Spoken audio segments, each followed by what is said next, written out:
This is Special Access Need to Know Wednesday, Florida Monkey Patreon channel. If you are here, you are at the $10 level.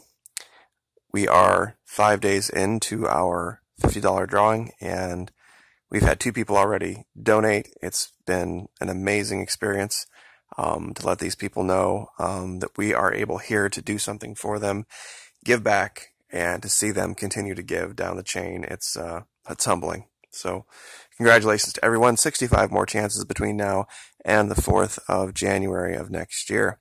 Also, of course, don't forget, 28 December, 3 names will be drawn, $500 gift cards each. Sorry for the late posting. We are going to continue to talk about logic fallacies, psychological operations. I have seen a major uptick lately talking about this caravan nonsense in logic fallacies.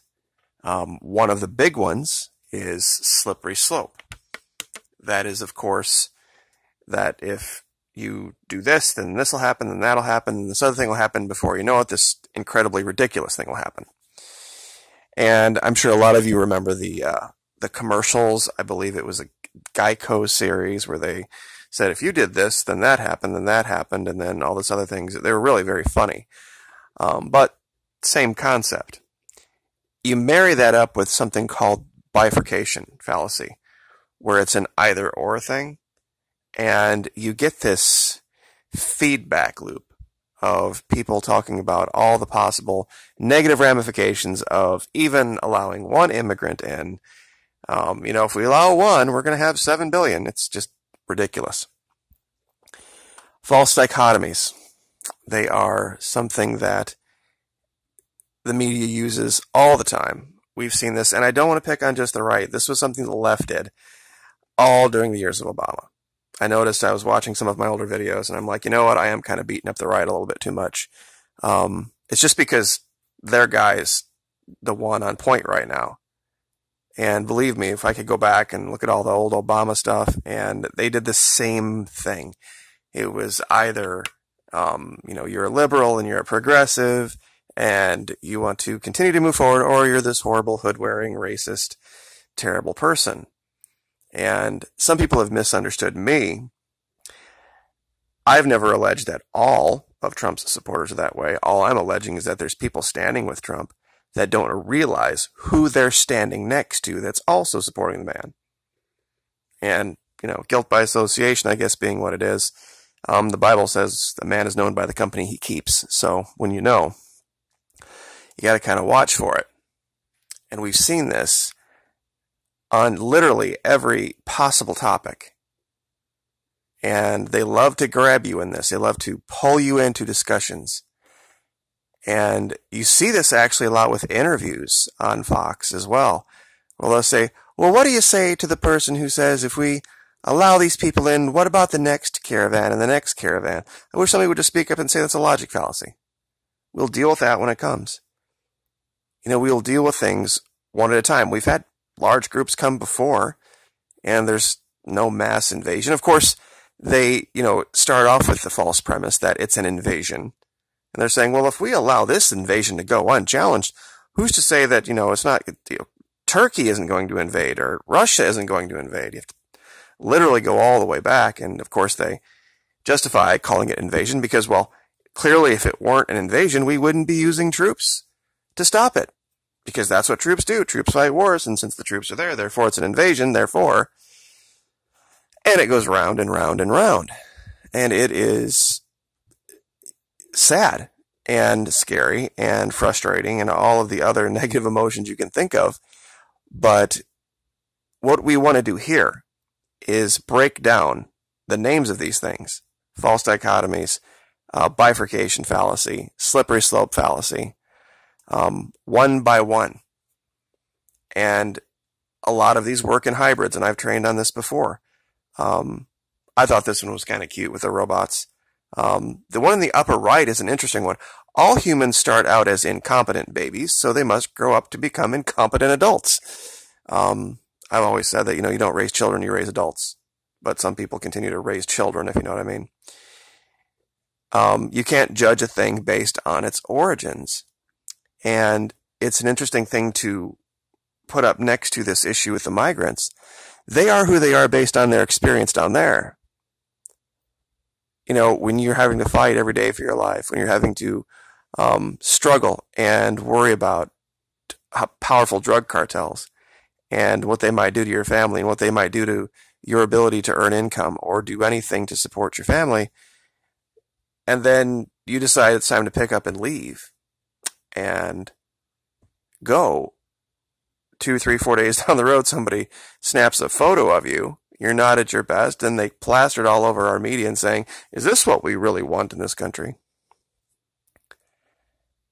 It's an odd thing. I mean, if it happened to us, we would be like, this is not fair.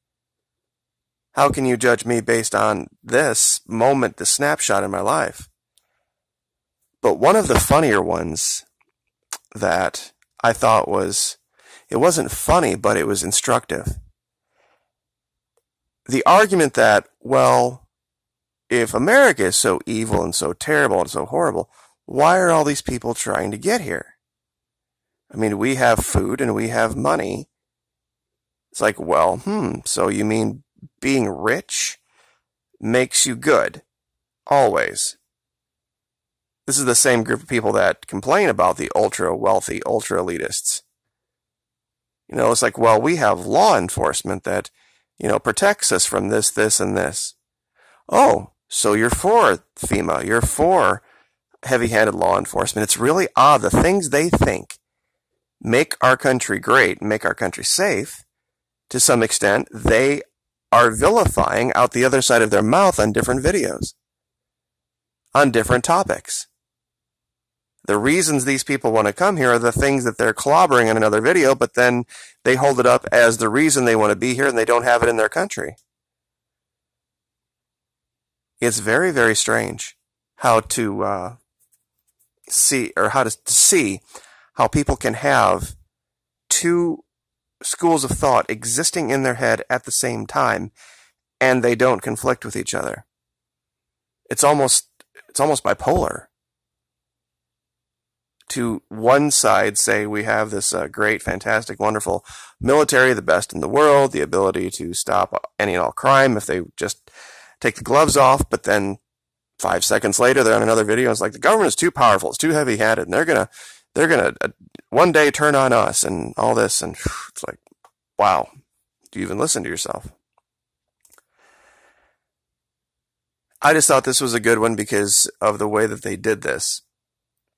The way they set this up, that so long ago, meaning 50, 60 years ago, the things that they were talking about that would eventually destroy this country ended up having absolutely no effect whatsoever on it, and we're still here, and especially the things, and I know this isn't really tied to this, but all of these, like chemtrails and 5G, and all of these things that they say are causing negative health effects, Americans have never lived longer. Americans have never been healthier. Kids are, growing bigger and stronger, in school. I remember when I was in school, we didn't have kids near the size playing football and basketball back in the 70s and 80s that we have now. I mean, whatever we're doing, it's making for a bigger, stronger, smarter, more intelligent generation. Young people, of course, have wisdom issues, but that comes with time. But I really like this series. It is called Excelsior Online Writing Lab. It's basically these two owls, and this one is about gun control, and of course it's saying that any kind of gun control automatically leads to us losing our country to terrorists, and of course the good owl comes in and explains the fallacy being used. And I just wish we had something like that in our media, where we could stop, pause it, have somebody swoop in, on whether it's Fox or CNN and nail these guys every time they use these logic fallacies to whip people into an emotional state, to get them either against or for something. It's the way they have been able to manipulate us into a two-party system. The idea of your vote being wasted or it being a half a vote for the other person. I remember the first time I heard Sean Hannity say that he said if not voting for, or not voting for anyone is, in essence, in the last election, it was like a half a vote for Hillary Clinton. I'm like, I thought, man, I wish I could call in. Why wasn't it a half a vote for Gary Johnson? Why wasn't it a half a vote for the other people running for president? How can not voting be a positive anything for anyone? It's not like they add the two vote totals together, and if it's a positive or negative, but they say this stuff and they get away with it. It's insane. And they do. And like I said, left and right, both CNN and Fox, get away with this nonsense. And if I could do anything with this Patreon channel, it would be elucidate this every day if I could. To go watch the news, listen for these fallacies. You can even Google the term formal fallacy or informal fallacy. Begging the question, bifurcation, straw man, slippery slope, ad hominem, tu quoque, false cause, hasty generalizations. It's all there. All they've done is weaponize it.